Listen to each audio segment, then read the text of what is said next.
Hello and welcome back to the Caffeinated Cryptid podcast. I'm very excited to introduce this episode. Honestly, had no intention of even doing it because I didn't know that these guys existed. They contacted me, and I'm so glad they did. The guest is Greg from Cosmos University. We discuss ancient civilizations, the great floods, Nephilim, fallen angels. You people love that subject matter, and don't say you don't. And everything in between. They have a book called the Book of Enoch, an Antediluvian Account. It really explores the hidden, corners of the Book of Enoch. Why is it a tongue twister all of a sudden?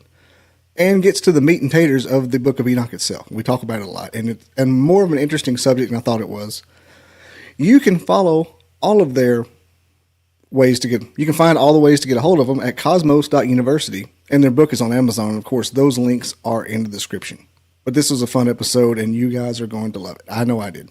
Of course, I would like to remind everyone to check out my new, recently released documentary called The Flintville Monster, 50 Years Later. It's about a collection of Bigfoot sightings in southern Middle Tennessee, a little area called Flintville, from the 70s and 80s. And it's a fun watch. I really like doing it. I even have the very first witness of the Flintville Monster on there, so check it out. You can find it on my videos on YouTube or at flintville50.com. That's FLINTVILLE50.com, and you can find it all right there. We're going to go ahead and kick this episode off, but before we get started, please don't forget to hit that thumbs up button, hit that like button, and the share button. And please subscribe if you haven't. Please subscribe. It'll really help me out. All these things help the algorithm. I want to do this for a living. So just like, comment, subscribe, share, all of those. Let's get started. The problem with it is this alternative history is it makes a lot more sense when you start plugging in data that's showing up today, not stuff that we've been discussing for thousands of years, but stuff that's being published in papers today. What does it? Graham Hancock says that everything starts getting older. Everything's getting older. Yeah. Really? Yeah. And they do a good job. Graham and Randall Carlson do a good job of I understand the topic thoroughly now. We made a tool to show what the world looks like, when you've got the ice caps. And it's like more people need to see that there was such a big change on the earth that there's no way that even our society would crumble under that much geological change. The one when they go down that younger dryas rabbit hole, I'm just like, tell me more, Daddy. I'm like on the floor. We're really well versed on it. I cross my little legs. If you got any questions about it, I can try to field them. I'm not good about the impact theory because it's a theory, but I know about the ice cores. I know about some of the stuff that nobody's talking about, which is as time has gone on there, they keep reducing the timeline. At one point they thought that this was 4,000 years of change, and I have a paper out of the University of Colorado at Boulder where they say it's in one measurement period, and from one ice core layer to the next, they predicted 20 degree Fahrenheit changes. So it's what? 20, if that happened in one season, where this winter it compared to next 20 degrees Fahrenheit of difference, what are we looking at? We're looking at deserts showing up where they weren't, and a bunch of moisture in the air in places it wasn't, and maybe we're looking at ice melting as well, but how much ice and how fast, I think it's anybody's guess. It's the day after tomorrow. Basically. Yeah, that was a great book. Whitley Strieber co-wrote that, right, with Art Bell, and it hits really hard in that. You're just going to see a weather pattern show up, and that's going to be it. Something's going to go wild. I tend to think with the stuff that we've been reading and the stuff that we've been researching that we're trying to hit a lot of bases here. We're going down. Right now, I'm trying to get to the very end of the Egyptian area of the world. I'm trying to do all the books and all the stories that came out there. And our next jump, because they all kind of say the same thing. With varying timelines, they say that this exact same story is coming up. And with varying timelines, some of these timelines extend back to 400,000 years ago. The Sumerians, they have either a 450,000 year history, or they have a 260,000 year history, depending on which tablet is being presented, right? But it's super long time frame. And when you look around in the area, like the Egyptians have that story too, and it's being discounted by everybody who's ever translated this stuff. Like Herodotus says, like, yeah, they have this really long timeline. Like they have a whole period where there's gods ruling the place, whatever that means, and then demigods, to which Herodotus is mapping them to like the stories of Zeus and the stories of Dionysus and like real like things in the Greek history. And like, and that stuff is all just kind of going to a point where it ends and it merges, and like that's the old world's over and the new world inhabited by man begins.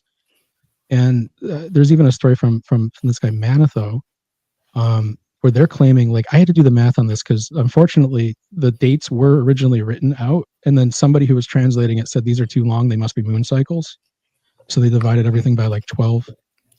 Yeah, but their dating goes back, I think the Egyptian I see going back to somewhere in the neighborhood of like 70,000 years. So they would say like 70,000 years ago, the gods were here, and they were around for about 12,000, 15,000 years, and then show up the demigods, and they're around for a while, and then there's this like weird intermediary period, and then some resolution takes place, and man takes over, and that's their story. And the Jewish story is like you could make that work with the Watchers. You can make that work with Enoch's story too.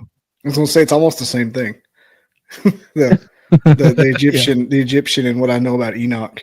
And if you'll forgive me, I had ChatGPT give me a cliff notes of your book. Okay. Because I tried to read it. You can do a good job. I tried to skim it, but I wanted to have talking points that sound intelligible. And what you were saying about the gods, how there was the part about the elementals, where the what was the specific angels govern natural forces. It seems like you can see assignment. Yeah, you can see assignment to like the elemental stuff: earth, fire, wind, water, air. Did I say air? Yeah, Captain Planet. And there's the fifth one, ether. Yeah, heart. Yeah, soul, maybe spirit. You might call it.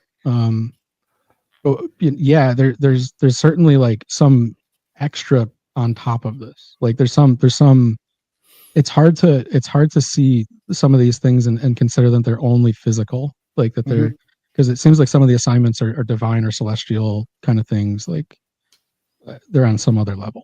You would think there would be, and it seems like, I don't know if you get into praying or manifestation or anything like that, but it seems like angels work kind of like nurse practitioners, and like they have the ability to do certain things.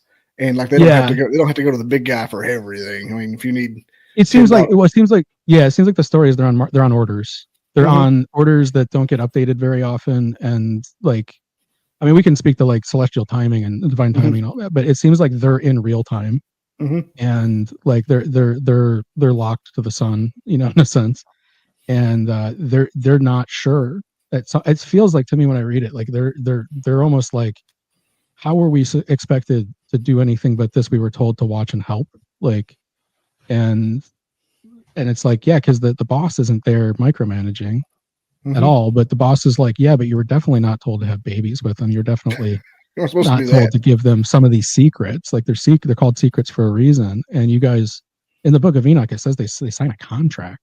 So it's like they all get together and agree, like, we're all going to do this, right? Yeah, we're going to do this. Okay, let's sign this contract. And it's a very small force, right? It's like 200 of them. And it's like, yeah, but they're so advanced. They're so superior. That's all it takes.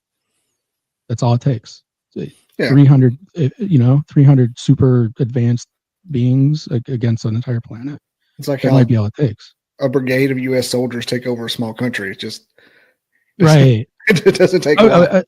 I saw my research project today about chariots and how like one chariot would outweigh a battlefield. Like 20 chariots, you could go up against like 1,000 people with 20 chariots and win. And you start slinging like a blade around, forget about it. Can't get near them. You're done. What are you going to do? Well, you're going to get. I saw somebody demonstrating the real life claymore. The big swords that have the handle. The William Wallace, like, I mean, freedom sword. and they basically use the momentum of those things to sling around. So I can't imagine that in like a chariot or something. Oh, I know. It's like it's unbeatable forces, right? Like they're you call it like asymmetrical warfare, right? And I tend to think that there's enough time in our in our study of like what humans can do in a short period of time. Like we've got, what do humans get up to for 12,000 years? Like we invent AI, and we invent lasers, and we understand like radio waves, and we communicate invisibly. And we're doing this whole thing right now by harnessing electrons and like all this kind of wild stuff. And it's like, okay, but what if we did this before? Like, what if you started the count at like 50,000 years ago? And like, okay, give it the 12,000 years, because if you start 50,000 years ago, you have to go about 36,000 years before you can find one of these climate catastrophes. And so it's like, well, I mean, they could have gotten up to some wild stuff, like, and had way asymmetry over a population that, maybe was forced into not having it. Always wondered really kind of weird communication back then, electronic communication of any kind. I think I don't know if there, like you can't prove it until you find it. No. Like, but I think the reason we did the Book of Jubilees is because there's an expanded story of the tower that was in Shinar, which becomes the story of the Tower of Babel. And so it describes it more. It talks about like how big it was and what it was used for, and guess what it was used for? It was used to allow communication across the world. And it's got a height listed in cubits. And if you like, there's not that many cubits out there, but there's variance in cubits. So it's about 18 inches a cubit. And so when you do the height in cubits, it's like 9,000 feet tall. And you're like, well, that's really tall for a tower. But if you go and you say, what's a 9,000 foot wavelength get you? A 9,000 foot wavelength is radio. That's the original, earliest 100 years ago radio. That's the wavelength that they used to get across the Atlantic. And you're like, oh, so this is a story that's like 2,500 years old, 2,300 years old on paper. Like we can find the paper that's like nearly that old. And they're describing a technology in which it allowed everybody to communicate. It allowed everybody to like unify, which was no good according to the big guy. And it destroyed. And then what was the result of the destruction? People couldn't talk to each other anymore. We lost the ability to have a language between each other that made sense. Up until you get to this guy, Abraham, who gets that language back, which is Hebrew, right? It's like language was scattered out. And so what's really weird is there's in my opinion, an understanding in the ancient world that this took place, and that you might call something, Thoth. And I would say, no, that's not Thoth, that's Raphael. And we'd both be like, yeah, same guy. I just say it there. Like, and when we kind of lost that, like our society kind of lost that understanding, where I like it because we're rediscovering it right now. I see that in a lot of people where they're like, oh, there's crossovers everywhere. Like, if we could get them to apply that to science as well, because a lot of people think that science has proved there's no afterlife or anything, no supernatural. They haven't tried even though it's basically science is basically the language used by the designers. Yeah, like I think the thing with science is you can never say something's been disproven. You might say it doesn't work that way. Like you can say that it simply doesn't work this way, or an assumption that blew out into like heavy speculation is false, like verifiably false. Like, but to say that we've done an adequate amount of research on these things is like, it's dismissing. It's completely dismissing, and it doesn't take into account that we haven't. Like we've only got, how much money has been poured into figuring out how to make sneakers is probably like 100 times more than has been poured into figuring out if we have a spirit or a soul.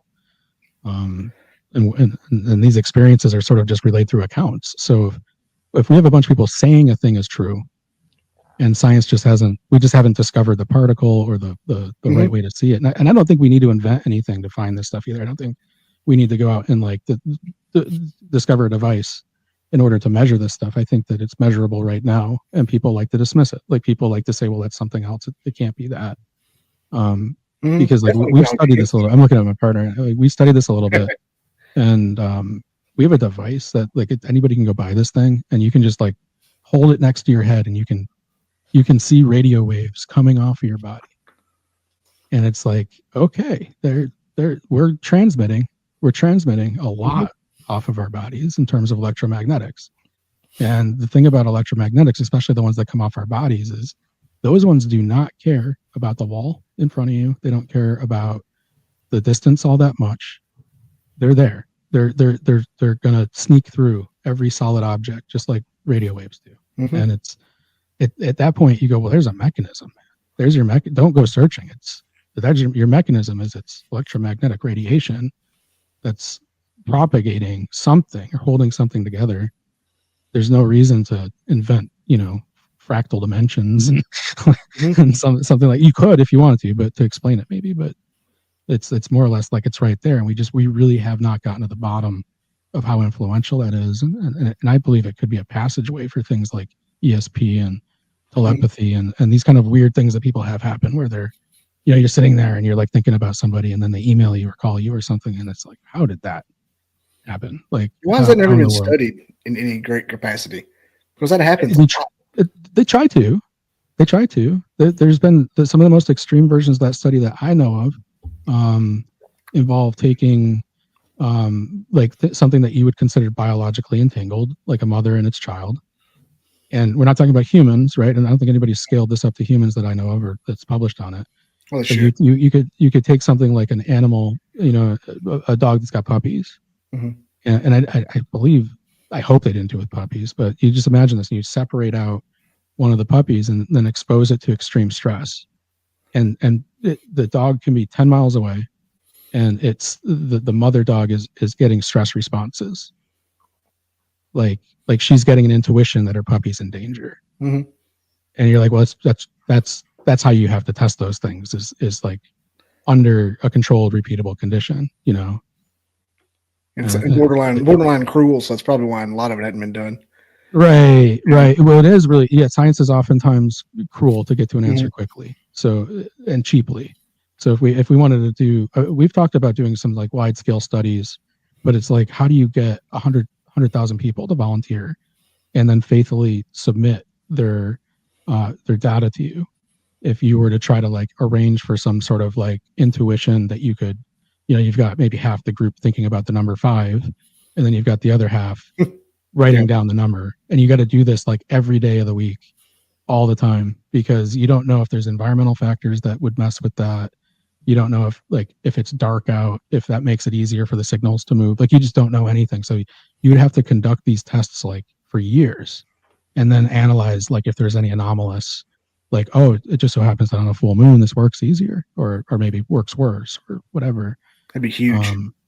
Yeah. You have to factor in so much environmental noise because all of this stuff is seemingly very hard to block in a sense, but also very hard to amplify. Like it's hard. I don't know many people that can I don't know many good psychics, if that makes sense. Like people that are very clearly getting a picture of stuff. Mm-hmm. I know people that get hits. Accurate and all the time too. Yeah. A lot of times psychics are good every once in a while. And they always tell you what you want to hear. I've learned. I thought you had a bowl of milk. I was like, well, this is intense. I thought you had a bowl of milk. I'm like, wow, that's a first. They're just Everclear. I've had bong water and everything else, but never milk. In these podcasts, I had people smoking on here. That's interesting. It can help. It's a sacred plant. They can get you through. Right. Some people are better. There were a lot of burnt offerings back in the day. Oh yeah, had to have worked.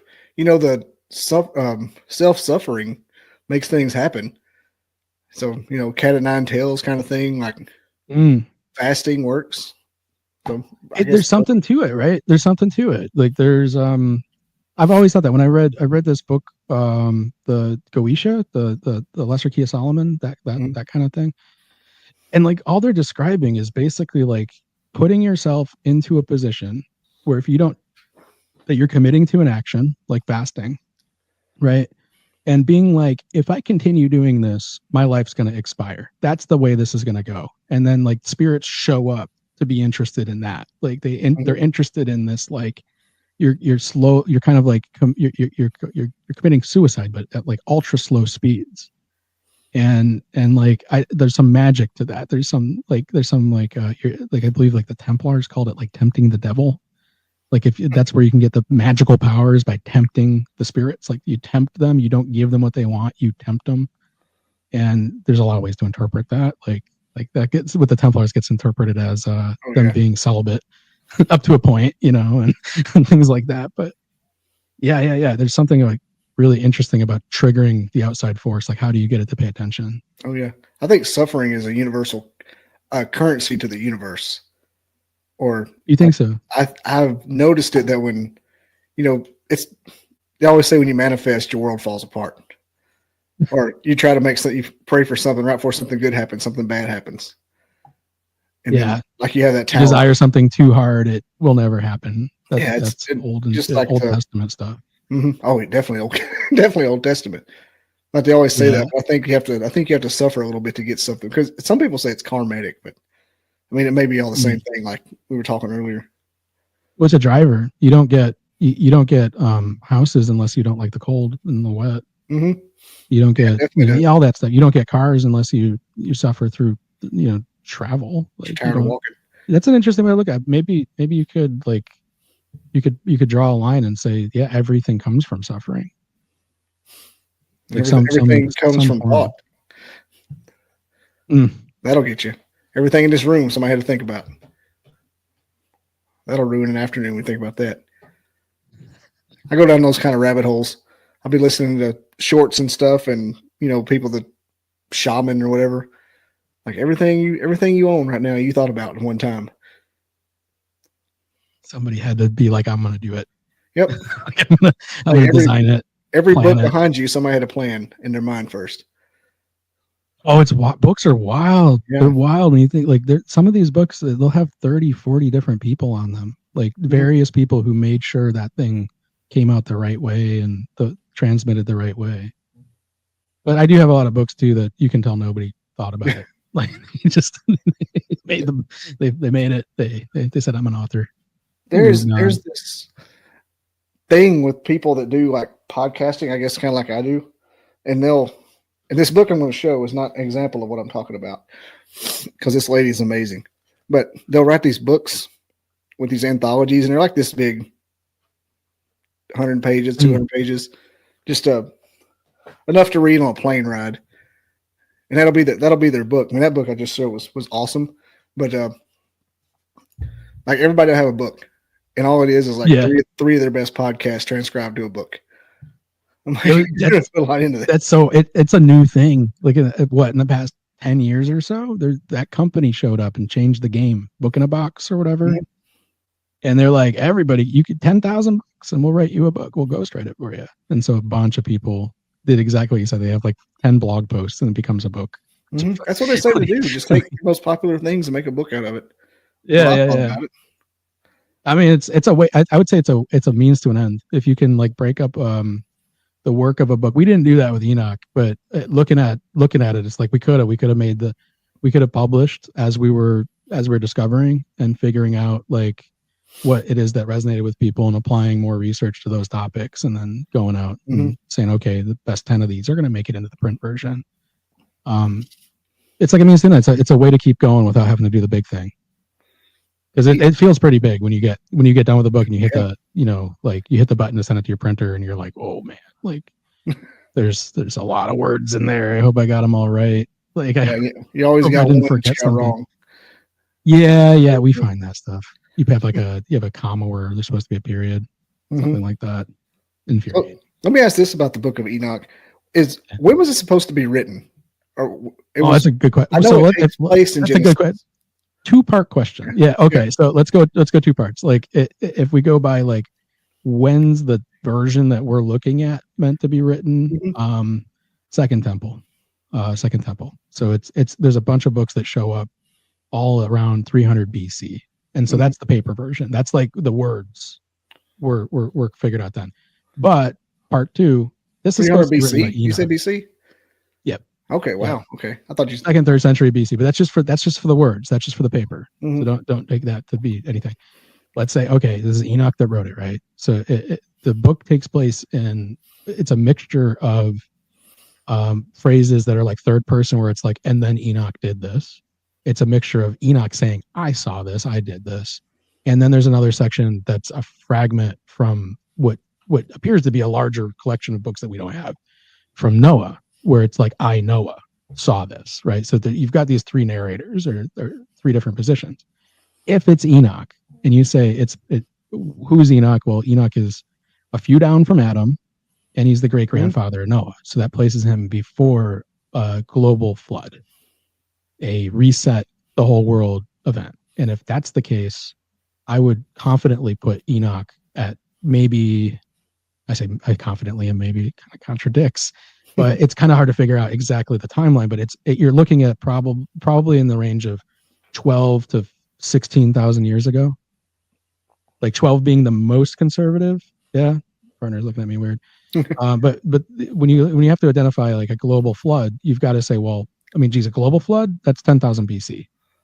That's like on the money, 10,000 BC. And Enoch comes from before that. So we think if you go by the timelines that are the Hebrew timelines, or what you get is about 300 years, 400 years after Enoch, and then the flood. I believe that's the right timeline, but just just a little bit of time, right? So it butts right up against whatever happened to raise the sea levels. So knowing that we have kind of geological data like from ice cores, and paleoclimatology data, which is brand spanking new stuff. Like, this is the reason we have so much paleoclimatology data is because of Al Gore and his movie, and like this environmental push to figure out what effects can happen like at the macroclimate level. It's, well, they go and they start drilling ice cores, and they go, well, man, we got these ice cores that go back like a million years. Like, we might as well start mapping it. And the University of Zurich put together this thing where they estimated the ice, the levels, and where the ice was, the vegetation levels, cross-continental, and the sea levels. And what you get is a picture of like the whole world of just changing dramatically, very quickly. And that's parking right around 10,000 BC. So I would say that you're looking at like a really old book at the end of the day. And I've read a lot of these scriptures. This one reads different. It reads like if you enjoy reading old books, it's an easy read. At the end, it's not hard. It's not like reading Genesis. It's like right through. And no begetting. Yeah, there's a bit, but not to the extent of like, like explaining all the wives and all the children and all their motivations and all their whatevers and all these burnt offerings that they're doing and all these little challenges. No, it's more like the world's crazy, and we're just going to try to tell you about as much of this as we possibly can. But it's crazy, and like there's always interesting stuff to find on every chapter. Like, everything's a little more interesting than the previous, But yeah, this would have, like, if they had put it in the Bible, they would have had to run Genesis right up to like the point where they're saying, Garden of Eden, Adam, da da da da, and then instead of skipping over Enoch and just saying, then there was Enoch who walked with God, it would have to be like 40,000 words shows up right there. It's like an interjection. Yeah. And the Book of Enoch doesn't really get into cosmology. It's a really interesting book. It doesn't include like, and as you all know, there was a story about the Garden of Eden, and this is how we made it here. It's very different. He was born, according to him, into a world where the Watchers, these others, were already there, and his father was around and or had an experience where they weren't always around. So it's like his dad's saying, these guys showed up like a few years before you were born, and the world has already been infected by them in a sense. So it leaves you open to like, how much time was that? I don't know. That's one of the big things in the Bigfoot world is fighting over whether they're Nephilim or not. And well, I would say I would say who would know? Yeah. I don't think that they qualify. Bigfoot qualifies as like what you would expect to see, because I think some of the key things that come out later is that, like, I believe they come out later is that these guys had smooth skin, and that they were like whiter than white. They're like white as snow, because there's an account in Enoch that says like, Noah shows up, and there's some confusion because Noah does not look like normal human. He's got like woolly white hair, and or not maybe not woolly white hair. Hair is white as wool would be a better way to say it. And he's got eyes that are beautiful and radiant, and no further description, like just whatever that means, the different eyes. and skin that's as white as snow. And the funny thing about it is, like, Noah's father Lamech is like talking to his wife, like, "Woman, did you cheat on me? Like, what is this?" Yeah, what is this? And what is this Nordic god you have in front of us? Yeah, like, because he's like, because, you know, like, and it must be because, like, this has been happening, and that's what Enoch talks about, is there has been interbreeding, and they're getting these really weird results out of the interbreeding. And and I don't know, there's a lot in the record, there's a lot of other hominids, right? So for a Bigfoot to fit in there, it's not, I don't think it's all that hard. I mean, you don't know what the hominid's capable of. You can estimate it, but unless you're looking at one and can study one, you have no idea. You don't know if they have specific funerary rites, beliefs, like things where they would go, yeah, we don't, our bodies, like, we do something to those bodies so you'll never find bones. Like, we've known societies to do that. Like, we have histories of this, like, where bodies get disposed or thrown into the water or something, you know, like, but I don't know if I would say that they would be Nephilim, because I'm still trying to unwrap that term on my end. And Enoch doesn't mention Nephilim. It doesn't have that phrase in it. But Jubilees has a different phrase where it says that the Watchers plus humans, or the Watchers, created something called the Naphadim. And then it goes on to say, like, in the same paragraph, that the giants destroyed the Naphil, which is, like, you know, the non-plural Naphadim. And then the Naphil destroyed the Eljo. And then the Eljo, you know, go after the humans. And then the humans go after each other.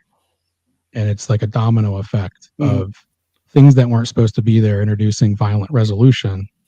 And it's spreading from unknown thing to unknown thing to unknown thing to us.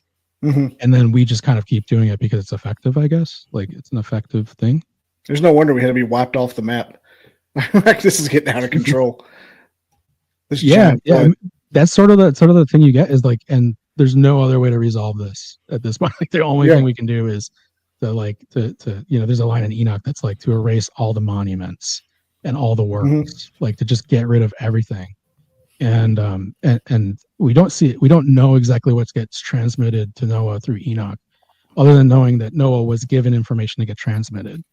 But there's an account from a Melchizedean priest called Berosos, who has a story of like a parallel in Sumer, like a Mesopotamian mythology. And it says that there was this figure named Baba or something. Yeah, I remember. And he's given a little bit of heads up, and he's told to, like, get all the information of the old and all the information of the new, and preserve it, and preserve it in this city, which is, I think, called Bidi or something, and to go back after the flood and get it. And this information that was explicitly said, and this was agriculture and things of this nature. Like, so we know that, like, from the biblical account, Noah, when he lands, is immediately planting. Like, he's immediately like putting trees out and instructing his children about how you grow things and all this stuff. And so you get the idea that, like, there's some of these teachings maybe that weren't forbidden, or they weren't bad things. But you also get in the Noahic story, like, one of his sons that goes off and finds forbidden teachings on a wall somewhere and secretly writes it down and never tells Noah. And then that ends up in the Jewish account of, like, that's maybe where some of this magic came from. Who knows? Who are the Elohim? Is that a word? Elohim? Yeah, Elohim is in Elohim? Genesis. It's in the beginning of Genesis, and it's a pluralization of El, or El. So it's you could write El with El, which is an Aleph and Ludas. It's two Hebrew characters next to each other. And that said that the two letters there are the same two. They'll always show up they show up a lot in divine stuff, like angel, right? Angel. So you've got El at the end, and it's meaning, like, of this thing, of this Elohim maybe. And then you say, what are the angel names? Raphael, Uriel, Michael, Sadikiel. Wow. And so when you don't see this for all of the fallen angels, but you see it for some of them. Some of them have the El in there. It might be a way to describe like rank or purity. I have no clue. But all angels are called something El. Yeah. But what's really wild about the word L is you can track it up till today. And what do we call the study of religions? Theology, right? Theology, theology. The word L in Spanish, what does it turn into? The. L. And anything that has a the in front of it is a noun. Like like right, we put the in front of things to describe them as creations. Like, so it's a really amazing weird word that shows up all over the place. It's kind of creepy. It's absolutely weird. Oh man, I'm looking over this like they're all L's. Yeah, a lot of them are L's. Not there's a few that'll not be. Like sometimes it doesn't always happen, but a vast majority of that stuff. And then the like Elohim, I mean, yeah, Sam Yasa. Yeah, he's not got the L, but he's also a higher rank. Yeah. So it might be a more unique name or something. Or for all we know, the version that we got that says Samyaza is missing Samyaza L. It may have been, scratched off at some point. It's El Samyaza. He's Spanish. Uh-huh. Yeah. So he asked about the Elohim, and I think it's a good question because it doesn't say God started this all. It said Elohim started this all. Mm-hmm. And there's a singular God that they could use. Like there's a name that they could have used, but they chose to use that in Genesis to describe it. And I've heard that rationalized away as being like, that is something called the Godhead. And that would be a concept that would maybe be close to like a universal creator, like a universal creation force. Maybe how the Egyptians would have seen Ra, or the Greeks would have seen Helios or Hephaestus. But it speaks to something really weird when you got it attached to all the names. Like it seems like descriptive. Like that's what we call those guys. They have, just so you know, I'm not talking about Rafa. I'm talking about Raphael. Like Rafa's my buddy who makes shoes. Raphael, that's the guy that's like you don't mess with him. He's gonna do some weird stuff if you mess with him. He reports to the boss upstairs. Yeah, kind of like the lay explanation that I've always heard about the Elohim has been that's the fathers of the Nephilim. So that's why. So I was asking. Well, it says in Genesis, yeah. So it would be speaking, which would resolve correctly, right? Because if you say if the Elohim is a group, it's a group description of like of put whatever framework we need in place there. But if we say that's a species, then that group of those things, which you could also call the Watchers, or the Grigori would be the more proper term. It would be like, yeah, that's what they did. That's what the story is. That they thought humans were beautiful and they couldn't resist it, and they said, I fell in love, and we're gonna do this family thing here, and that creates a whole bunch of issues because maybe there's some incompatibility. Maybe they're like, if maybe there's something going on with them where they're so different than us, but they're compatible. Maybe they're compatible with all life. Maybe there's a technology that comes in. We don't know.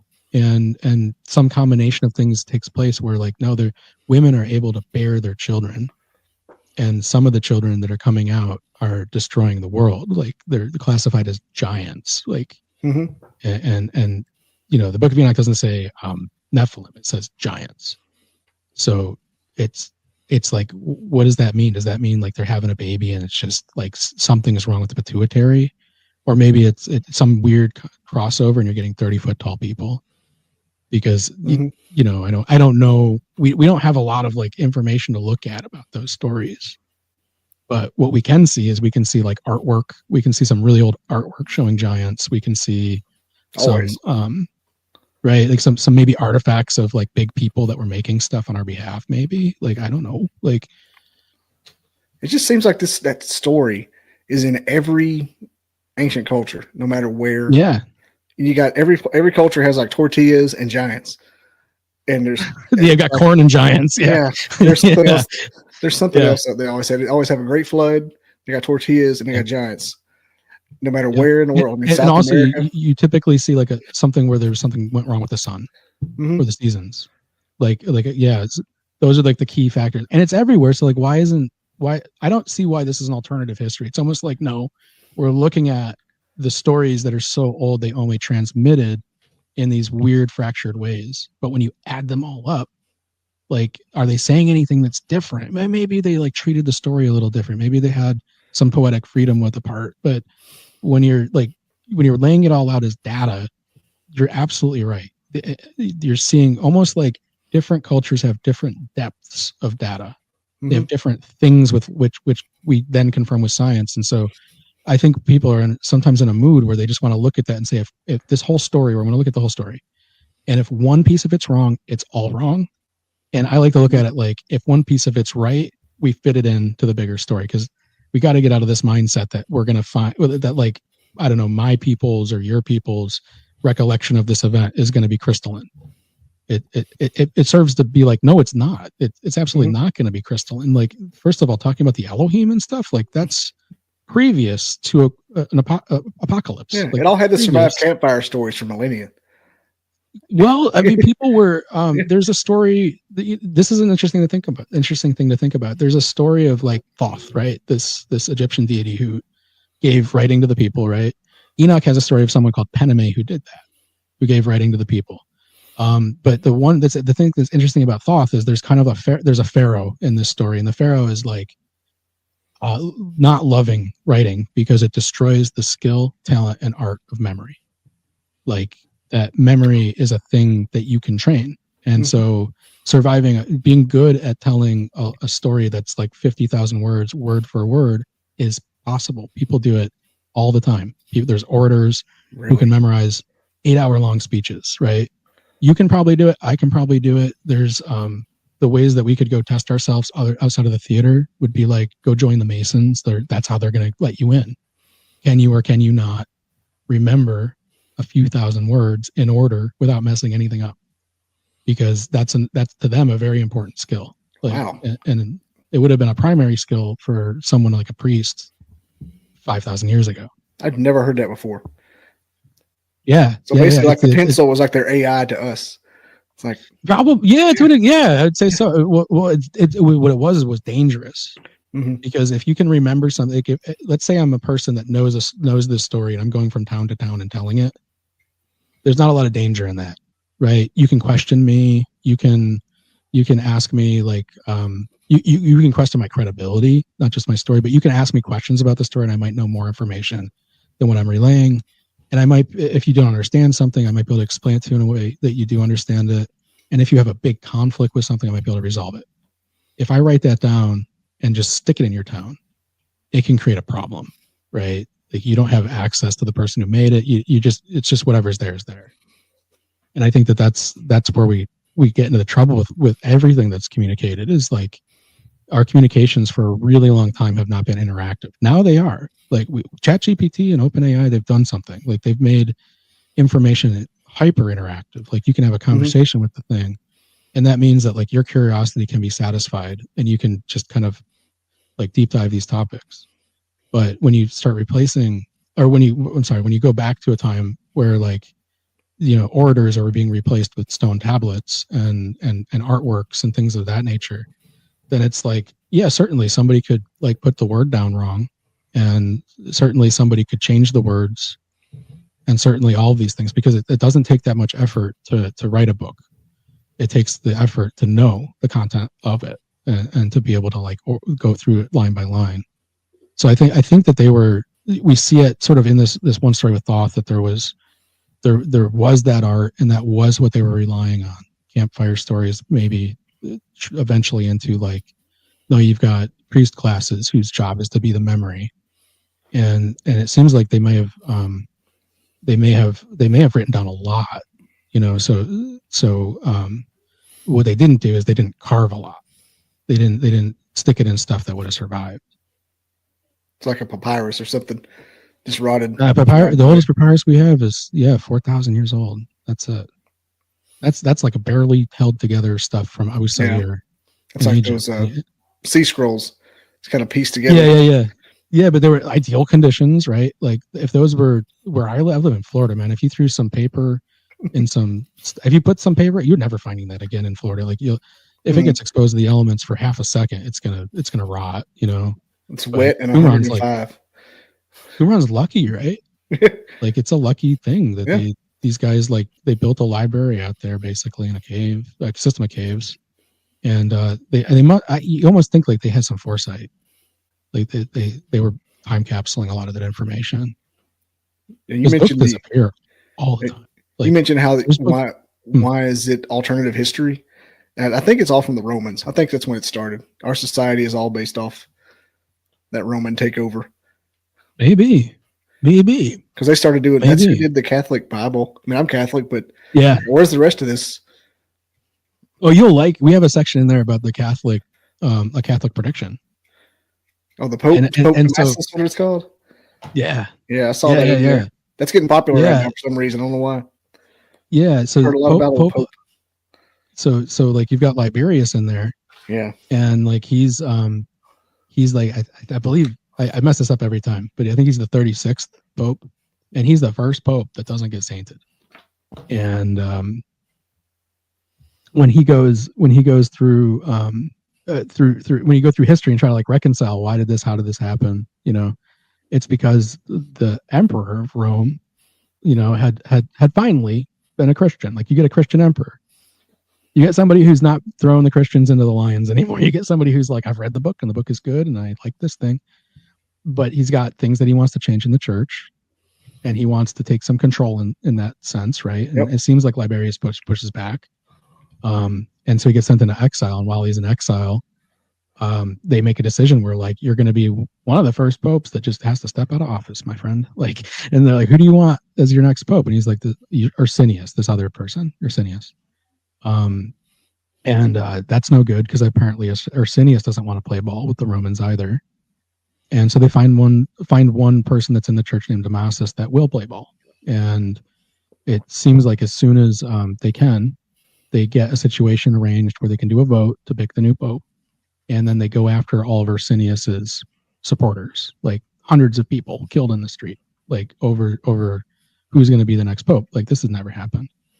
And Damasus gets in, and of course, because the fear wins, right? The Romans make sure that he gets in. And when he gets in, everything starts to change. Everything that's like critical to the early days of the church, all of this stuff that Christ was saying about, like, like, it's not as complicated as you think. That's basically what he's like. It's not that complicated. Just like golden rule it, like 10 commandments, golden rule, like, don't give in to all this stuff. Like, it's okay. You're going to be fine. Everybody sins. You're going to be fine. Like, he doesn't say anything about what books you should and shouldn't read, or what type of person you should be, or, like what kind of professions are good and bad and all this kind of stuff. And then Damasus lets it all change. And then there was a regional council in Laodicea. A bunch of bishops get together and they start laying out stuff that's never been laid out before. Like, saying, women, you can't go to the altar anymore. Like what? Like, that's new. Like, that's apparently new. Like, that was not okay, so we're going to do that one. Okay. Next thing on the list. No more doing any of this mathematical stuff.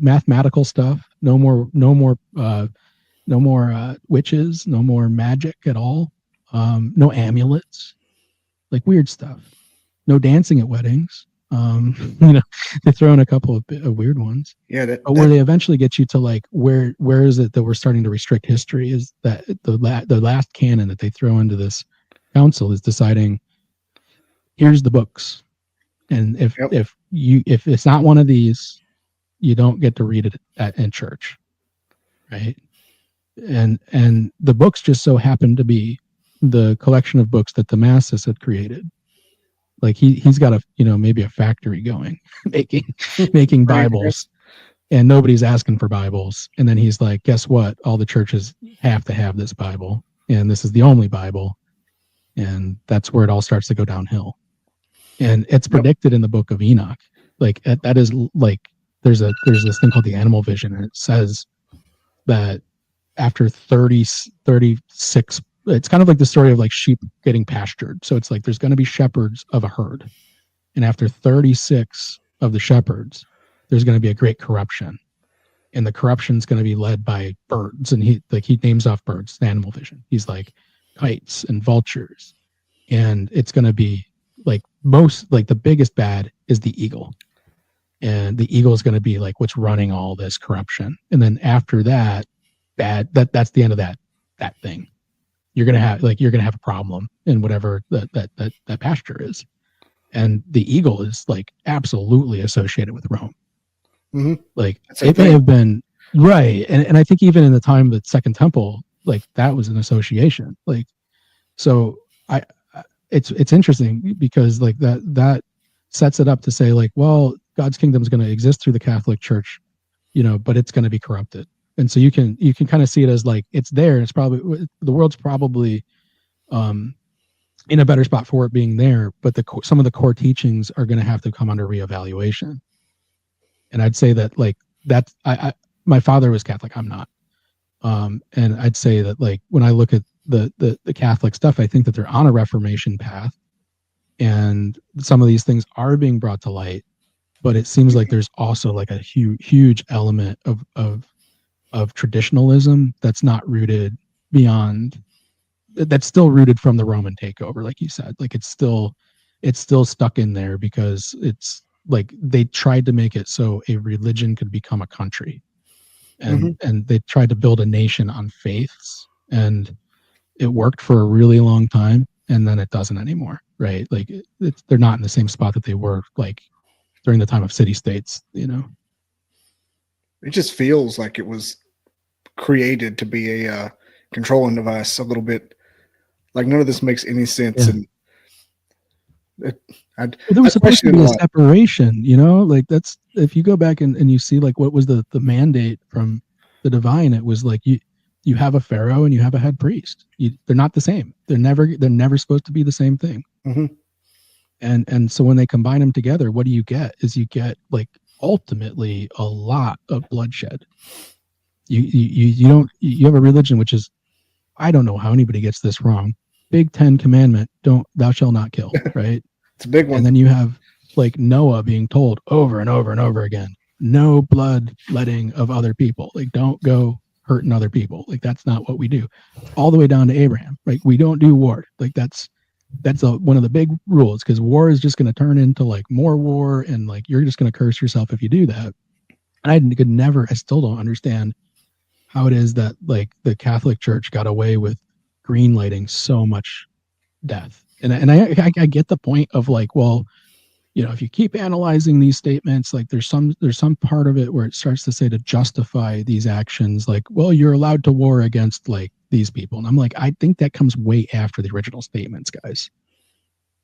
That comes like way after. And that could be man's interpretation of like, certainly, well, if somebody's trying to attack you, you can self-defend yourself. Well, that's not clear. There's no self-defense clause listed in the 10 Commandments. There's no, you can let blood if somebody's trying to let your blood. There's none of that. And so you can almost imagine what would a world look like where there was a giant anti-violence force in the form of the religions. So I think there's certain things we need to excise and like remove from religion. Or analyze and say like, why is it that there's no way that the Crusades are okay. There's no way that like there's no way that we can do this kind of stuff. My favorite part is the dietary restrictions were obviously there because of refrigeration. Yeah, right. Like there's a few of them where you're like, yeah, of course. Pork and shellfish. Don't eat those because they'll kill you in 10 minutes. Yeah, are you getting yeah. Did you cook it enough? Oh, you didn't cook it enough?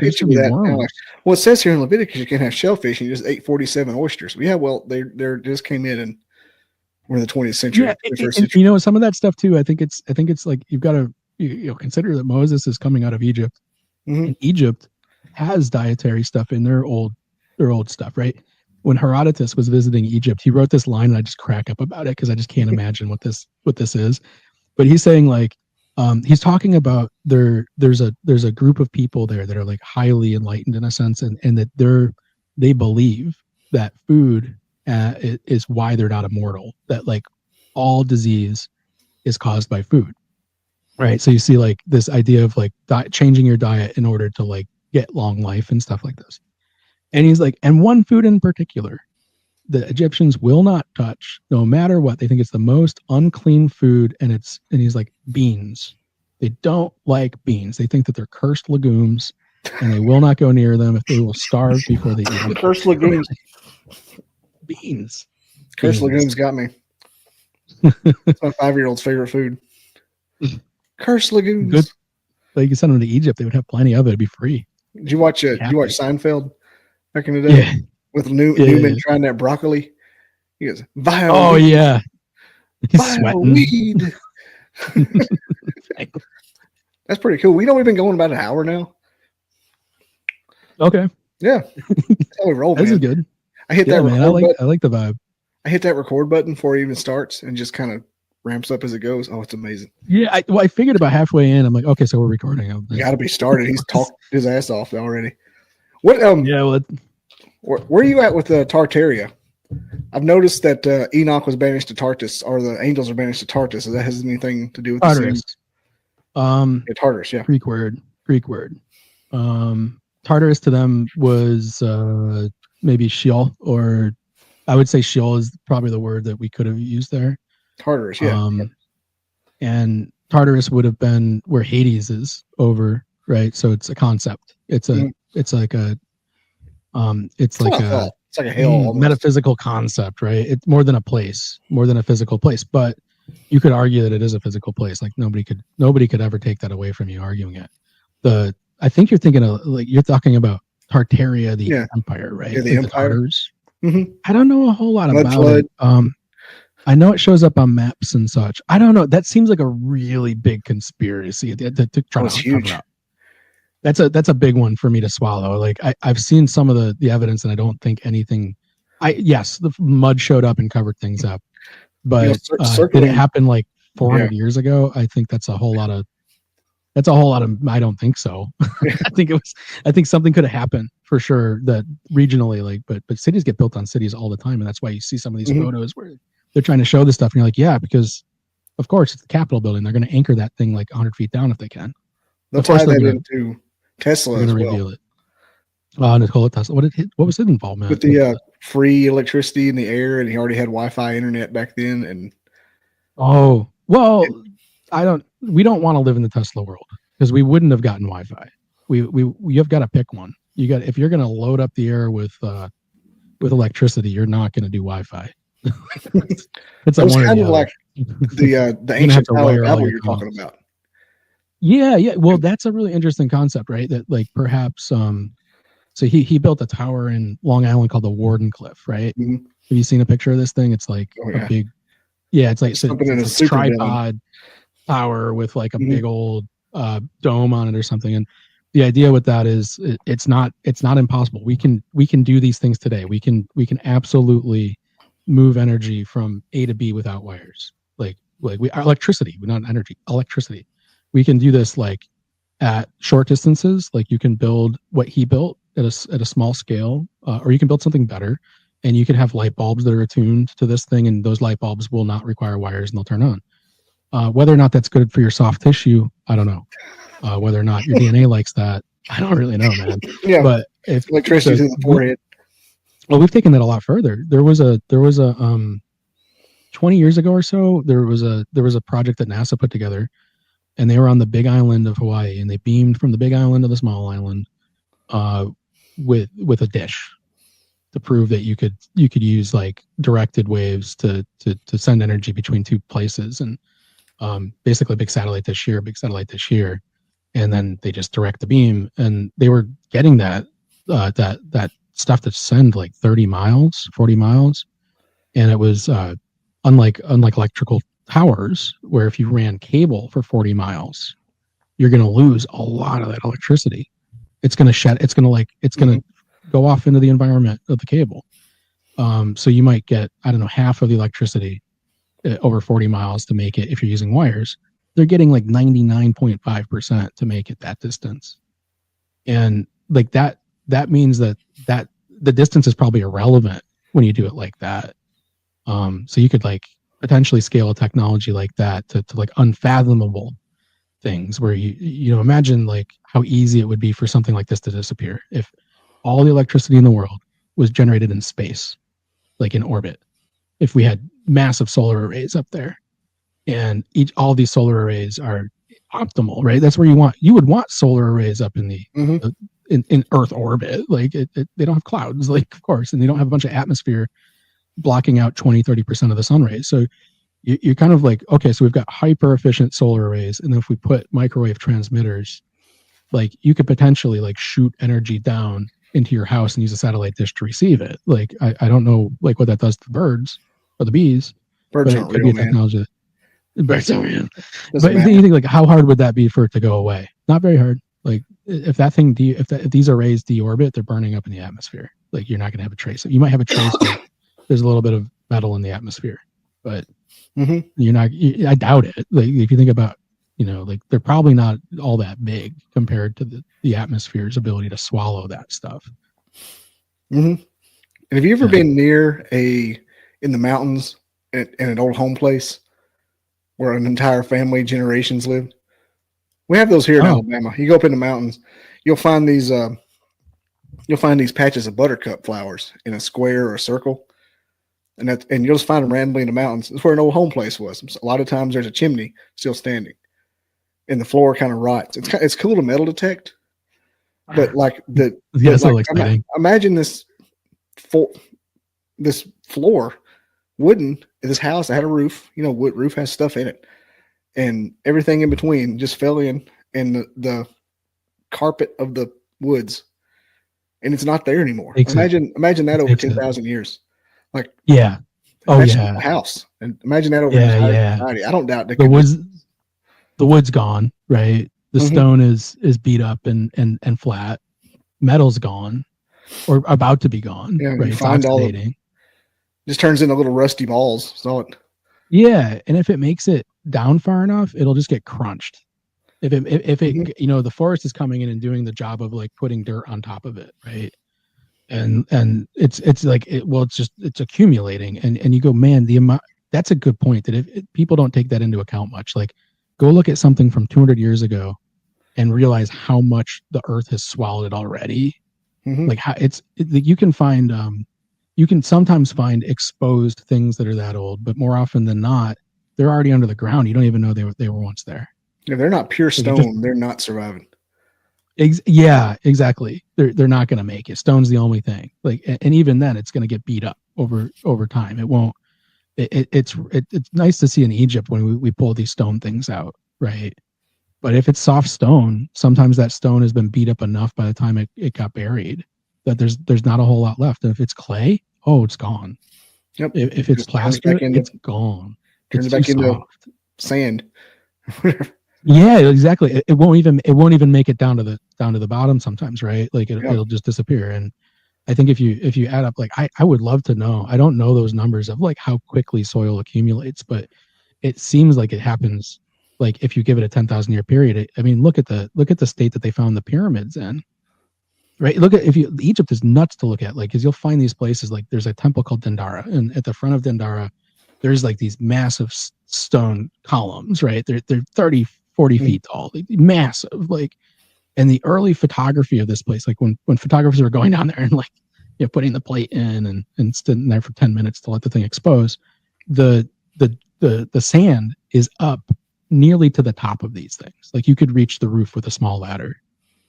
And it's like, who let that thing fill up? And like, well, how long did that take? Because that's like a 30-story building or 3-story building until you hit the ground that used to be there. And like, how hard would it be? What if we hadn't have found that for another like couple hundred years? Does it just get completely covered and we have no clue where it is? And how many? Like cities could just be sitting under just like soil right now. There's something just about out of Campeche in the Yucatan where they shot. They have this great new technology, is LiDAR, right? Like this. I was about to say that. Like, yeah, isn't this so cool? I think it's like oh man, we should get some money together and buy a LiDAR thing. Because I think you can find it everywhere. He's got one. Yeah. Okay. Let's get that hooked up. Let's go look through the land of Alabama and see, because like I bet that there's more stuff that LiDAR is going to emerge, but you're going to see that it's under like 3 feet of dirt. It's under like 2 feet of dirt, because what they found in Campeche were complete cities. Like I don't know who built them. I don't know if they know that yet, but you'd say like, let's say Aztec or Mayan style cities, stone, and they're not visible. They're not visible from the ground. They're like hills. And so people are looking at these things like, oh, it's just a hill. And it's like, no, that's a hill with steps. And you're going to have to dig out 4 or 5 feet of dirt to find those steps again. and they found something like 15,000 of them, and they're all clustered together, and several cities, and it just blows your mind. Like, we could have that stuff in our backyard this whole time, and we would never know. Nobody's looking, anywhere. Nobody's digging. Some of the sites that are out near, what's the one? I think there's one I really like. I think it's Poverty Point. And if you ever want to see a weird site, Poverty Point is from the air a bunch of hills, but from the ground a bunch of hills, right? But from the air they're concentric circles. They're like, it's a massive structure, like I would say easily a mile wide. Where's that? Maybe even more. And that's in the Americas. That's like in your backyard, man. You could probably be there in a couple hours. Poverty Point, and nobody's digging it. They haven't even dug the layers down. And so, yeah, look it up. Look up an aerial. It's wild. Louisiana. Oh, okay. Hills. There's a lot of stuff like this, though. It's kind of like when people say, "Well, there's no evidence of an advanced ancient civilization." It's like, we're not even really looking. No, we're not. Nobody's out there. Yeah, nobody's out there checking. The Congo is the same way. What's that? The Congo with the ancient temples that they fly over and can see, but they can't get down there. Oh yeah, what are you gonna do? Are you gonna get 50,000 people to show up there and dig it out next month? Trudge through the jungle, get eaten by a dinosaur. Yeah.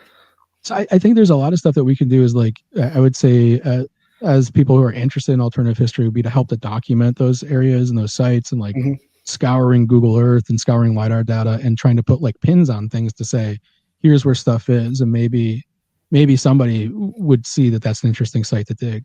And the other unfortunate part of this all, though, is that not everything's going to be above ground. Like, that's a big thing to consider. Like, I live in Florida. I live 15 miles away from the coast, and I've got a climate regression map. I'm going to send it to you in chat.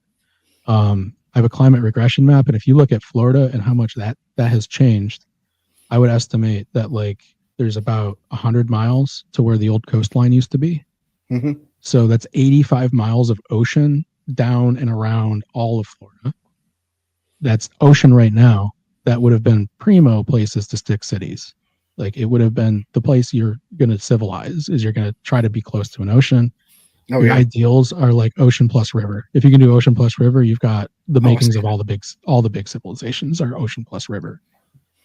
Oh yeah, because when the Ice Age was in full swing, there was no ocean there. Yeah. So if we built like, if we look at all of our cities currently, like, I think something like 60% of people live within, like 10 miles of a coastline or something, or there's some huge statistic like that.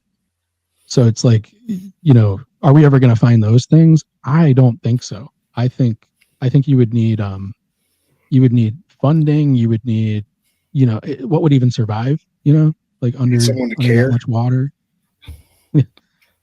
What's that big road in the Caribbean that they found under the water? Those big giant squares. Yeah, it's interesting. Well, I know that a little bit. There are some things that can happen where you get squares or rectangles. You can get cleaving like that. You can get big stones that just kind of break in those patterns. But the Bimini one, I don't know. I've looked at it. I've looked at what's available. I know that the not Arabian. Who am I thinking of? Caribbean, but they're not the Aruba folks. Those guys, they're not letting anybody near it.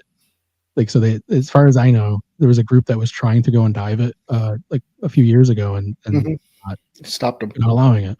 And so it's like, okay, well, I guess we just won't figure out what that is. But it seems like if you can dial back time a little bit and you go, well, how deep is the water there? It's not that deep. Like, it's not like they're diving 1,000 feet to find that road. I think it's within, the photos I've seen, like, you can see the surface pretty. It looks like it's under up 50. Yeah, 50. Right. So like, you can see the sun in it. Yeah, exactly. So it's like, it's not that deep.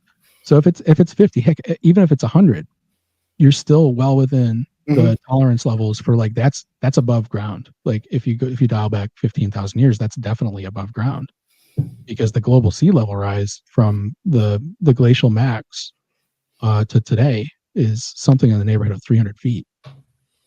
It's like, okay, so you have to, if you can go anywhere, you can go on Google Earth and you can like pull your cursor around on the coastline and see how deep the water is.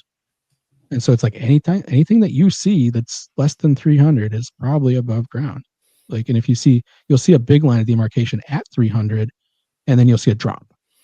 So it's like, it's very weird. Like when you analyze these coastlines, you'll see like 300 is the mine, and then there's a drop. So it's like, is anybody even looking at that? Is anybody even going? Like, we've got this great candidate in Bimini, and nobody's going and figuring it out. Like, if we found another great candidate off the coast of Florida, would anybody care?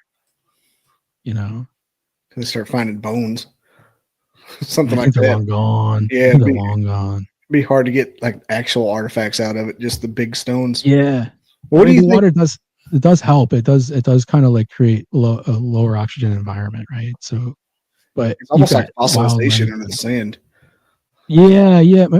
My partner didn't work on that, and I think what she came up with is that you can get like conditions where things get fossilized really fast. Mm-hmm.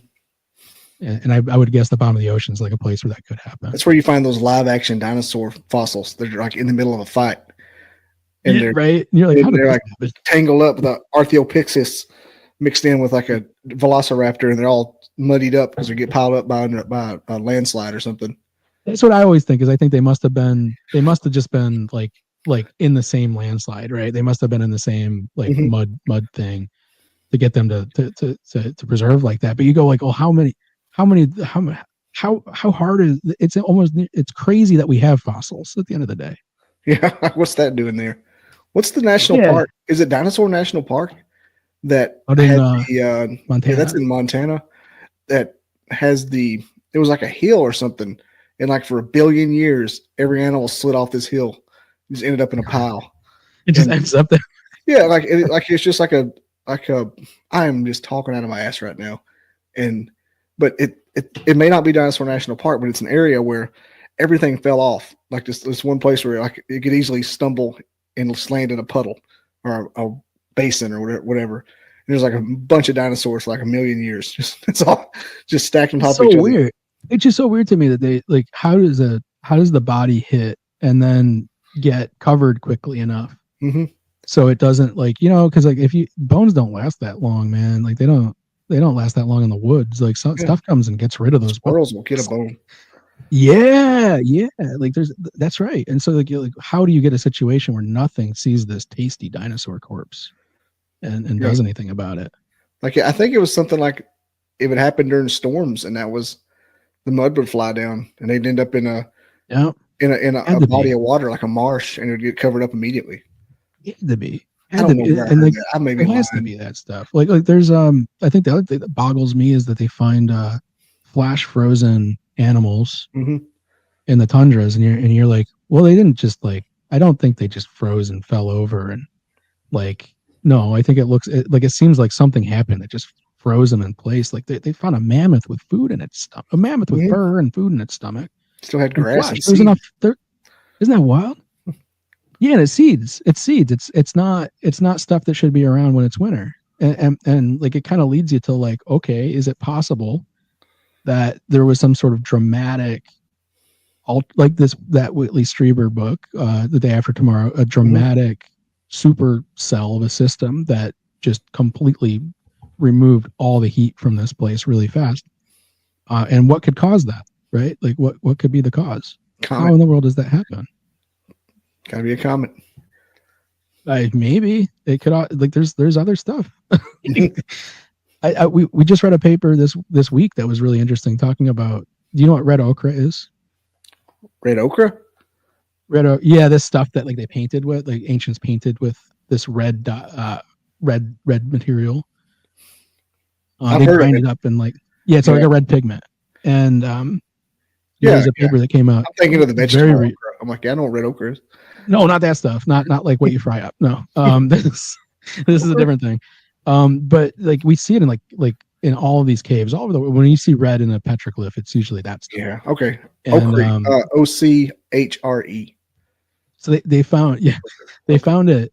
They found that they're like, I don't know why this was cross-published, but it was like this paper that was anthropological. It was like they're trying to figure out what the extent of the human usage of this stuff was. And then this paper goes straight up and says it makes really good sunscreen.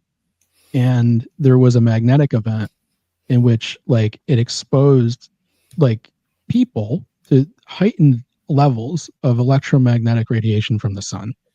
And it was a pole event. So the way the magnetic poles work, right, is that they're at the north and the south, like, right, and then them being at the north and the south creates bulging in the middle, and so they kind of like all collapse in the north, and they all come back out on the south, and they do this thing. And what it means is like the North Pole, you need to wear some sunscreen, but the North Pole is also not pointed at the sun. Like the bulge that occurs in the magnetosphere from this magnetic pole creates a shield from the sun's rays, because the sun's not just light. The sun is up and down the electromagnetic spectrum, and it's got a bunch of these things called heavy particles, which are particles that if they were to hit you, you'd have to go see the oncologist, you know. So this thing blocks it. But if that magnetic pole moved like this, and now the top of it, which is all this stuff, this funnel, this vortex of things, like it doesn't have a shield up here, it's a hole. If it moved towards the sun and you were looking at the sun, you might fry out, man. Like your eyes everything would hurt about the sun, everything about it. I mean, ozone. And this paper says that humans took the red ochre and rubbed it all over themselves and created natural sunscreen, and that's how they survived that event. Like a series of events. I think the years 45,000 years ago. Does that sound right? I'm talking like, yeah. So around 45,000 years ago, there's a document, like they believe there's enough evidence to say, yeah, no, the poles did this really weird thing. Like I guess they see it in different vectors. 45,000. If it had that figured out. Time ago. That's what they drew the mammoths with in the cave in France, or the cows.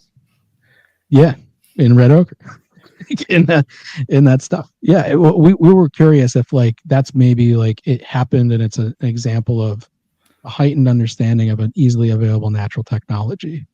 That you know they understood that could do that, or if they just said it's hot out and it hurts, my skin hurts in the sun. And this it could have been using it for years. I mean, look at us. We use sunscreen now, and we're not in that. Could have been using it for 2,000 years, and all of a sudden there's a sun right there. Let's use a lot of it. Yeah. The sun seems really bright, and I can't think straight because I'm getting bombarded with magnetism. Sun's a little bright today, folks. Yeah, 45,000 years ago. Oh yeah, it's hard to really understand those time spans. Like that's a really tough thing. But what you can see is that there's a climate record that goes back like pretty 800,000 years or so from ice cores, and we don't know how long Homo sapiens have been around, but we found evidence that goes back 300,000 years. So like that's just keeps getting older. If we've been around for 300,000 years, what's really scary is the flood thing. This idea of like the planet fills up with ice and dumps it, and fills up with ice and dumps it. It's happened 3 times, and in that span, humans have been through that crucible that many times. And like on top of that, we have evidence of something around 60, 70, 80,000 years ago, somewhere in there, of like a super volcano popping. And what the geneticists think is that our population, like we don't know what it was, but it ends up with 20,000 people making it through that event. Like I think 20,000 breeding pairs or something like that. So it's 10,000 men, 10,000 women, and you're like, whoa. What was the event when we got down to 1,200? Was that Younger Dryas? 1,200. I don't think that's in the Younger Dryas. There was one where it maybe is it an estimate? Maybe the 20,000 was high. I just listened to a lot. It could be that. A lot of Rogan. I look at those things, and you got to take the numbers with a grain of salt because you don't know 100%. But like some people's, like you said, 20,000 breeding pair. That's not many at all. It's not many. And what's interesting about some of that data is it's associated with like, well, what's the percentage of it was 20,000 here. What's the percentage of loss? And in, I think the case of that one, they're thinking like it's a 99.86% and some number like way up there of loss of life. 99%. And then 20,000 is what's left over. And you're like, but that would mean like hundreds of millions of people were around. Yeah. And you go, yeah, I've seen some of these disaster movies. I could see like I've seen Geostorm. Like I've watched all the best disaster movies I can watch, and I'm always just like so surprised that people make it through it. I'm always just like, yeah, no, I don't think that many people would make it through. And I think once this is done, society's done. Society's cooked. Like there's nobody's maintaining these things anymore. Our entire society's built up to be maintained by the people in it. And if you removed 90% of it, everything's going into decay. We're going to pick a few cities and we're all going to hang out there. And then the rest of the world, it's like just a barren wasteland. Like it's just, be like we're watching like skyscrapers fall over. Yeah. Just like nobody's, why would you need like all the infrastructure you have? And then you give that 10,000 years, 20,000 years, a flood or two, and it's just all gone. Like, I think people that argue against Hancock, saying him being like there might have been an advanced ancient civilization, I argue on the side of there absolutely was, unless like humans just are lazy, like, and we just got our, we suffered enough, as he said, like to do it this time. It seems like, dude, there's so many times when the climate was stabler for longer, and like you can't invent downward pressure. Like so how do you not extrapolate the demographic data to say that this population that we have is started at like 10,000 years ago? The highest number I've ever seen on that is 10 million. So 1 million people in 10,000 BC to 10 million in 10,000 BC. And by the zero date, we're up to like 100 million to 300 million. And so that's in 10,000 years. We went when we either 100x or 10x, our population. And then in 2,000 years from that, we're up to 9 billion, 8 billion, 9 billion. So if you start at your 1 million number, 1 million to 9 billion is what, 9,000 times increased. So technology increases every 3 years. What's that? Technology doubles every 3 years.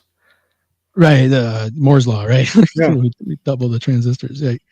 But it's like, yeah, right, and so it's like, what other technologies are going to show up to even change this even more, right? Because a lot of the stuff we look at isn't like, we don't always have dates either for a lot of these events. We have like somebody's idea of like, okay, we see that something happened in the genome here, and then we can use stuff to figure out that generations, basically how many children from here to here. Nowhere in there does it say like age, like no. So they just apply a number. They're like, well, a generation, must be 30 or 29 or 26 or 28. It could be like 14 back then. Could have been. So you get like a range where you have no clue. And if you're taking some of the stuff that's in these older books a little literally, a generation could have been 150. Like a generation could have been 400. Like we're going to crest into this. Like our human desires to not die have brought forth technology that, as of today, is not having a big effect on our lifespan. Right? We don't have like stuff that's like game changing yet. That's being deployed and being commercialized, but it's there. Like we've got the tools to do this. We've got things that where the more that we understand about our DNA, the more we're going to be like, yeah, no, we can write that. Like we can change pieces. We can already currently do this. You can see it coming. And oh yeah, and you go, what's going to happen if like nobody ages anymore? Like what's going to happen if nobody ages out? And what's going to happen when like when we get even better trauma control? So like you could survive a decapitation, like, and then get everything reattached. Like what's going to happen when cancer becomes completely irrelevant in the scope of things, because someone would say, what do you have cancer in? The liver? Let's just pull it, give you a new one. Like we'll give us a week, we'll grow you one. It's gonna be like there's no infected 300 years ago. Could you imagine if someone takes your electrical signals and at time of death beams them? Like we just don't know where this is going to go. And I think really quickly, like our planet, like it's working right now because we have an influx of population and an outflux. We have new souls showing up and one's leaving the bodies, and it's if that outflux stops, we fill up really fast. Oh, like 2 weeks. Oh yeah, man. Yeah. It wouldn't take long. It'll take like a quarter, sales quarter, and it's over with. They're just gonna, it's just gonna be like, okay, we do not have anywhere close to enough houses, really fast, and so you can see like that leading to war, and then you see that leading to possibly like a reduction in population, like a conscious choice. Yeah, to that's reduce when George Orwell population. stuff starts. Yeah, I don't Dystopian. know what like what in the world that would look like. I don't know if anything gets close to it in fiction. Like the idea of like, you introduce some absolutely amazing new technologies which allows everybody to suffer a whole lot less, but then the result of that is that there's not enough to go around, and then we just kind of, I don't know, you just call out, you take out a majority of the population, get back in balance, and you probably remove the footprint of that, all of the people and all the generations that sacrificed to get us there. Mm-hmm. And that's sort of how our world works, right? Like a lot of people sacrifice so smart people can go do like science work and technology work to hopefully pull us out. That's that strong men create good times, good times create weak men, and weak men create bad times. It's kind of that cycle. Yeah. What they always say. But maybe it gets broken with something like that. Oh yeah. Maybe that's the bad cycle. That's the bad time is the technology that makes us all not die, and all of a sudden, well, somebody needs to go ahead and die real quick because starving to death. Yeah, because we invented that, but we didn't figure out how to terraform Mars yet, and we're not all going to live in spaceships. And the Egyptians won't eat beans, and so that's all we got left to eat. It would be wild to me to see like that stuff showing, because I feel like we're there. There's been there's a group that that like they had data on this where they had these lab mice, and it's a so like, don't know if you knew this. If you work in a lab, you can buy mice and you can decide the type of mice you want to buy.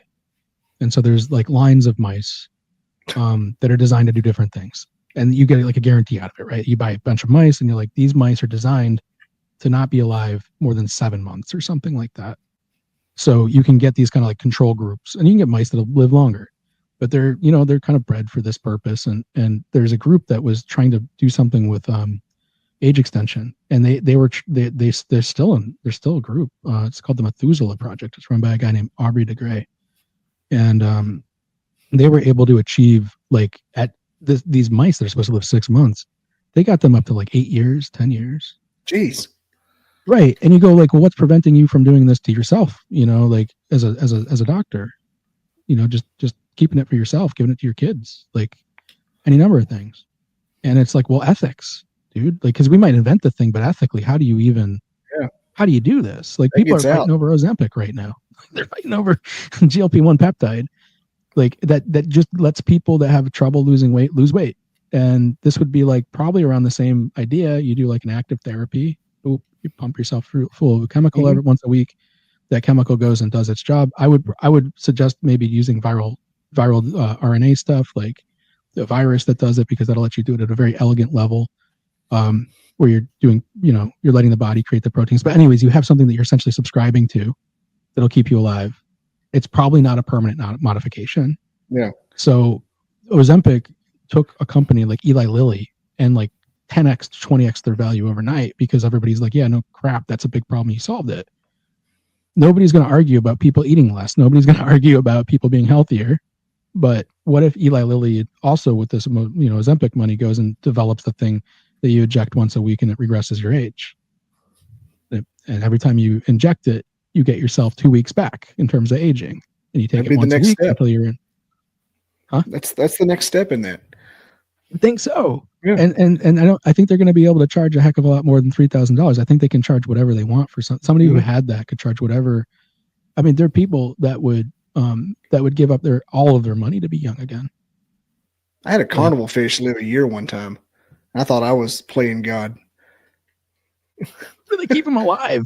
Is it the lights? I just had it in a nice bowl and changed its water once a month. No way. Yeah, I've never seen those things make it even in the car ride home. It lasted in September to September. No way. Yeah, I kept him fed. I can't remember his name. He got kind of big. Then when he lasted just over a year, the fair came back around and he died a few weeks later. Oh, he missed his friends. Yeah, it's too bad. Should have brought him. I wanted to ask you one last question before we wrapped up and let you tell your how to get a hold of you. What do you think about the Noah's Ark that they found on the mountain over in Turkey? So it's in the region, right, that Noah would have been like talking about. So in Anatolia. Ararat. Yeah. So well, the modern name Ararat, really. We don't. Yeah. I would hope. So it's in It's in the right spot. I don't know. This is a good question. I don't know enough about the ark itself, like the material they found or whatever. It seems like I would love to go visit that and see it myself and not take it, from anybody else's perspective and understand kind of like what are we looking at here, or is it all just some hoax? It could be like it's a rock feature. Well, it could be, right? It could just be a feature. But if you put some pieces together, I can see why you might not even need the ark, because you have Göbekli Tepe and you've got a bunch of other tepes, hill cities, and you have Noah himself talking about how this is what they're doing. They landed somewhere. He set up a city. His son set up a city on the other side of the mountain. It could be a mountain range. There's like islands then. Another city. Well, not really, man. The water is, according to him, the water's gone, and they're just establishing. So, oh really? Göbekli Tepe. Yeah. I was always thinking they were just islands for a few weeks or something. Oh well, I don't know. You get different accounts, different spans of time, different. For some of the mythologies, it's a day of flooding, or like 5 days, and some of them it's a year, and some of it's the 40 days, and then you send the birds out, that kind of a thing. So and some of them, say the mountains are covered everywhere, and some of them don't say that. Water came up near the coast, and we got out away from the coast. But the thing that you see as an artifact is all of these cities showing up, like all over the place, right there. And I know they're not saying this stuff, but I don't see how you can do that without farming, without agriculture. I can't imagine like having that many people working on stuff and trying to bring, capture and bring. I don't see animals alone feeding that. I don't see non-husband animals and non-pastured animals doing that. So I think what you're seeing is like a huge amount of technology right there to support that. And I think that I think you can go and see that in Anatolia and in Turkey, there's spots where they say like this is like the tomb of Noah. So there's kind of a lot of like mythology that's showing up to do tourism there around this. And whenever that happens, you don't know, like it's kind of carnival at that level. It's like you don't know if somebody's just claiming something. You really have to go see it yourself. Like it's not like Dollywood with Noah Wood, Pigeon Forge. Yeah, they got some gopher wood that they're claiming, like the original. Yeah, that's always been intriguing to me. I've heard about that my entire life, and my dad's like, "That ain't Noah's Ark." I'm like, "What if it's kind of cool?" Yeah, what if it was? Wish they let us dig into it. Well, right. I think they're backed up. They need money. Like if anybody wants to see that stuff dug up, I don't know how to do it. But like they're so backed up right now. They have there's at least 12 of these like Göbekli Tepe cities, and you know how much money it costs to dig one of these out. Like it's not being allocated. I think what we should do is we should like write a pardon for them and just be like, look, if you find anything cool, nobody's going to care if you don't send it to the museum. Just sell it to people. Elon Musk will buy one of those T-pillars for like $40 million. Like let it happen. Take some pictures. Jeff Bezos will take it, dude. Yeah, Bezos might buy something. Joe Rogan would buy a crazy head if you found like some cool warrior head. He's already got the studio. He's already got the guy from Alaska with all the steppe bison. Let's let it happen. I think we have to look at like how much needs to be dug and studied, and just stop giving them no method to fund it. Yeah, like your venture capitalism archaeology theory there. And I was like, what? Like that's good if we can keep the mofos like the people that do it to like rape and pillage, grave robbers, basically. People that like honor among thieves. Listen, just make it so they have to sell it to the central market first. Like, so make it so let people go grab artifacts out of the backyard and invest their own money. But just say, look, if you're doing this, all this stuff goes on. Why wouldn't you put it into the central market? You'll get the best price. So if you can incentivize people to go digging and doing it responsibly, right? Like not just using the Howard Carter dynamite method, but like going out there with like paintbrushes is maybe a little too far. But get to the point where you can incentivize someone to go and hit a site responsibly, and then be like, yeah, and if you find anything, you don't need to just give it to the museum. Like, what are you kidding? Give it to the place? Like, no, just take that. The museum can buy it from you. But the first step here is photography, 3D stuff, 3D scanning. Yeah. Like possibly, like, I think if you did that, you could, here's something that people don't get. Not many things are carbon dated. Like, majority of artifacts are not carbon dated. We don't know when they're from. We just assume when they're from because carbon dating costs money, takes resources. Like, so if you could put, like, people spend money getting like coins graded, like, and they get classified by, so we could do the same thing with artifacts, I think, and open up like a whole line of discovery where we don't just have to sit here. Oh my gosh, that Ark story is what, like 60 years old? Mm-hmm. Older than I am. Yeah, it's like it's. I thought there were two different ones. It was so old. I'm like, that's another one. That's the same one when I was little. They might have found a couple. Maybe somebody built one. I used to when I was younger, I was obsessed with paleontology and archaeology, and I had a kit with all that different stuff, the brushes and the tools and the chisels. And I lived in the mountains, and I'd go up there and have a little square and dig up a little square, and I'd find clams and fish up in the hills. What would you have done if you found a chunk of gold and it was in the shape of an idol? Probably would have had a bigger trailer in Alabama, if I'd guess. I don't know. Right? Nobody's thinking that. They have been like, yeah, we're archaeologists now. Yeah, that's what we do now. We're grave robbers, but like that's what they'll call us in court if we ever get caught. But they won't. How can you date it? It's just melted down gold. They don't know what it was. It's pretty funny if you look at, like, there's a good amount of cataloging for artifacts. You see, if you go back real far and just try to work your way forward, what you don't find is like anything that you could melt down. Yeah, it's all like you found stone. Like, you find stone, and you find stone where you can see obviously the stone was inlaid. Like, obviously the stone had poured metal in it to make it really pretty.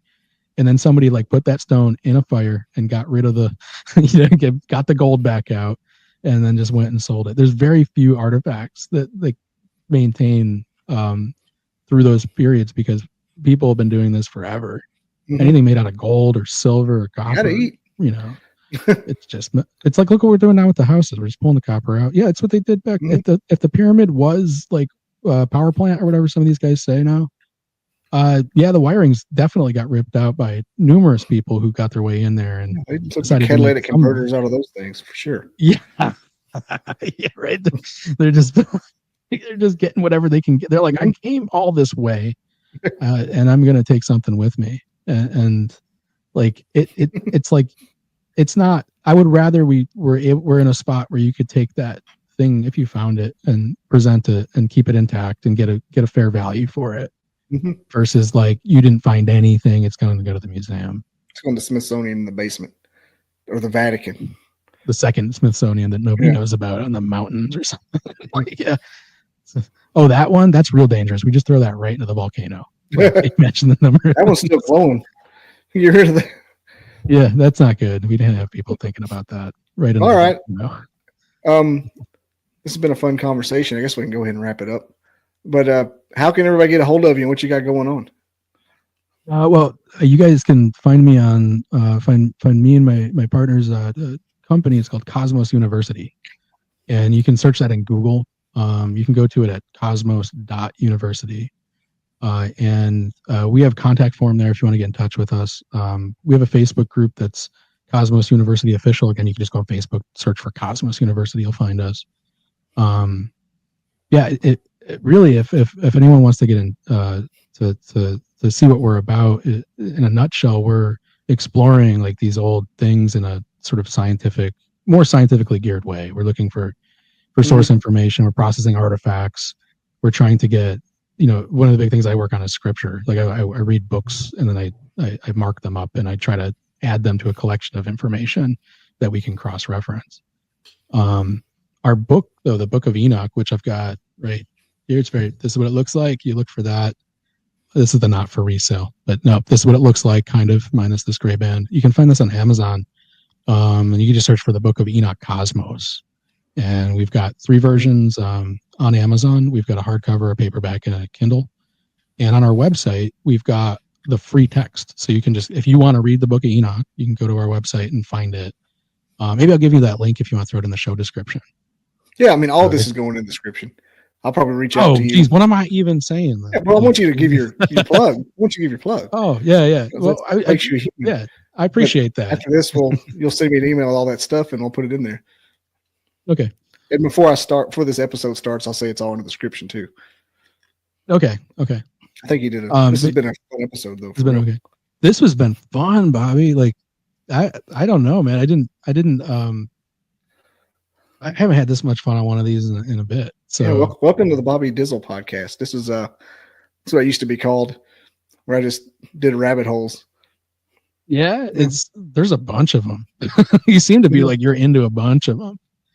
I freaking love it, man. I pretend like the person is world renowned and everybody knows their stuff, and we don't talk about it because everybody knows about it because it's old hat. And we start like in chapter 2. We start at phase 2. Yeah. Almost like behind the music. That's what my podcast is. It's exciting. Like. It gets right into it. Yeah. It's like, I like this, man. If there's anything else if there's anything on that list you ever want to have another conversation about, I'm in it too, man. I'm in the rabbit holes. I like seeing new data. I like discussing it. And almost like, I feel like, do you ever get the feeling that we're like only like one small step away from having some of these big things figured out? Mm-hmm. I think we have some of them figured out. We just can't know about it. That's the scary stuff. Right. I think that's a lot of it. Maybe they left some pieces though. Maybe they left some pieces out there. Maybe they didn't clean up all the art. Maybe they didn't know about something that's been buried. Like that's the hope that you have to have. Anytime something comes up, it's just mum's the word for some damn reason. I'm like, aliens. Status quo for sure. When you have institutions that are out there like sort of distorting the truth, right, through either practice or by design, if you start to pull that thread, everything falls apart. Mm-hmm. So stop trusting the government. Do you trust the government? Do you trust the colleges? Do you trust academics anymore? Do you trust people that, got indoctrinated into an information system and are being told contradicting information and immediately dismiss it? That's this pyramid thing that came. Have you seen this thing, like the pyramid with all the stuff underneath it? We haven't seen the data yet. Nobody's seen the data, but like you have to allow these people to have a second of this could be true. And I saw folks with degrees coming out. Zahi Hawass, the head of antiquities the former head of antiquities for Egypt, coming out, and there's no data to dismiss. And just straight up, this isn't true. These guys are con artists, and you're like, these are doctors, man. These are two professors. Like they work at schools. Like that was the guy that was laughing about it, wasn't it? Making like a big joke. Yeah. Yeah. You've got these folks like coming out and doing this, and it's like, I think we all know enough about people that are into this stuff, know enough to know that we're not getting the full story on things. And I think we did Cosmos because I was like, we'll just go out and find it. Like we'll figure out a way to go out and find it. Just go get it. Let's go get it. I think that people are old enough still that they don't realize that we can find anything out on the internet now. Yeah. And they'll just spout these things out. Like, wait a minute. No, there's an article right here that says, like, well, everybody sees this. Everybody sees the LiDAR with that stuff, even though it may not be anything, maybe a reflection or some kind of false positive. We all see it. You can't just say, that's not. Where's the peer review? Yeah. It's to the point where you're like, I don't care if you don't agree with it. It's there. You don't have to believe it for it to be true, my dude. Like, you know what I mean? Like you can. If we get one more piece of data that shows that, there's probably another method you can use at this point, right? Because now you're like, well, it should be here. So why don't we use look what they use in Jurassic Park, where they're shooting something down into the ground and then shotgun waves. Yeah, like sure. Or you could drill a borehole. Because it's kind of like, if you guys are saying there's nothing buried here, then you should have no problem with me drilling a borehole down. It's just sand. It'll go back. Yeah, it'll come back. We'll fill it back in. Well, but it's like, if that even has the mark of being kind of true, the world needs to show up with like every bit of resource to dig that out, because the size that's there, the depth, there's no way you do that without something that we haven't yet incorporated. Like, like you could do that today. You could drill these big things today, but you do them, in the supposed time of the pyramids, 3,000, 4,000, years ago at least. What if they still work? What's that? What if they still work and we can use that shit? Like, yeah. Or it could just be that they put this on top to protect something. It could be that. Cabin in the woods. There's something down there. You're right. We let out the evil. That's what Zahiwas is trying to protect us from. He's like, hell yeah. I think it's a good place to end the recording. But just don't open it. In the ancient. Yeah, I think so. Don't release the ancient Kraken. Thanks for coming on, man. It's been amazing. It was great, dude. Thank you. I never didn't believe in Bigfoot. I never believed in it. I didn't believe in it. I never gave it any thought. They kept wood knocking back and forth to each other, and it was in a pattern.